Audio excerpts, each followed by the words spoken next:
What's going on? It's your boy June Archer here. This is 50.com, the Winner Circle, here with the lovely activist, CNN contributor and host, Miss Angela Rye. How you doing, Miss Angela? Thank you. I'm good. How are you? I'm excellent. I woke up this morning, so no complaints. Great. No complaints. I want to ask you, in your opinion, who can we lean on to beat Donald Trump? I think that there will be a very crowded Democratic field in 2020. Right now, I think we need to keep our attention focused on the November 6, 2018 election, which is going to be more issues-based for us. We have some opportunities to make some historic strides. There have only been 4 black governors in the history of the United States, and we have the opportunity to get 2, maybe 3. And so I think we really should keep focused on that. Andrew Gillum is running for governor in Florida.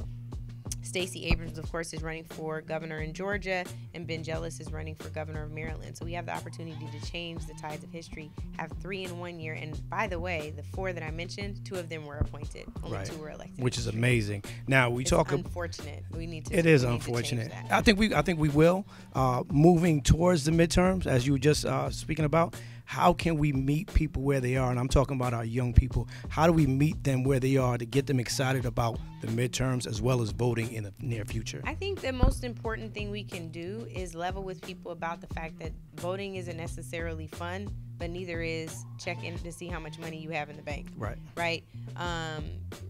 Going grocery shopping isn't necessarily fun unless you're like me and like to be like, what's new in here, you know?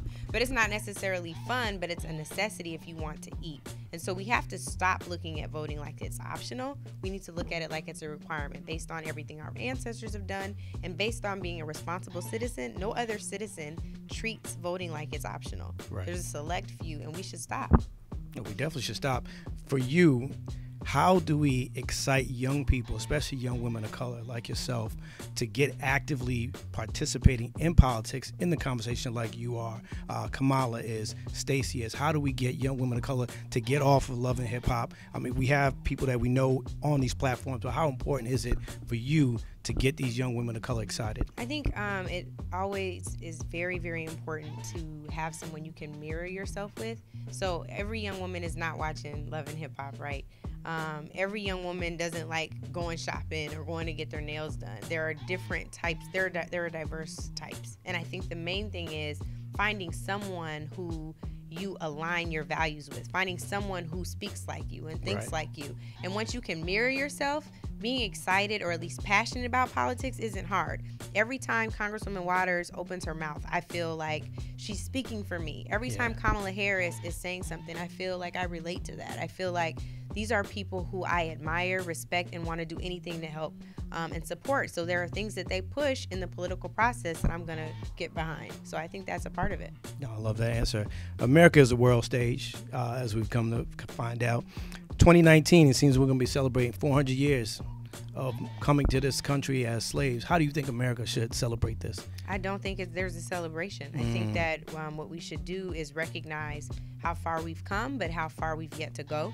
And I think part of that means this country stopping its oppressive practices of making voting more difficult for people of color.